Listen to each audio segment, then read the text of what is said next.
সভাপতি জনাব মাস্টার শহীদুল্লাহ সাহেব, বিশেষ অতিথি হিসেবে উপস্থিত আছেন, প্রধান অতিথি হিসেবে উপস্থিত আছেন বাংলাদেশ জাতীয়তাবাদী দল মক্কা প্রাদেশিক কমিটির সম্মানিত সভাপতি জনাব মৌলানা রফিক আহমদ ও আমার কক্সবাজার জেলার বিভিন্ন উপজেলার সম্মানিত নেতৃবৃন্দ ও আমার বাংলাদেশ জাতীয়তাবাদী দলের বিভিন্ন প্রবাসী সৌদি আরবের বিভিন্ন আঞ্চলিক কমিটির নেতৃবৃন্দ, আপনাদেরকে আমার ঈদ মুবারক ও সালাম জানাচ্ছি। আসসালামু আলাইকুম ওয়া রাহমাতুল্লাহি ওয়া বারাকাতুহু।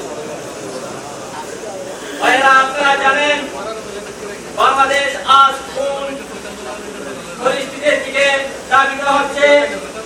হয়তোবা আমরা এক কঠিন সময়ের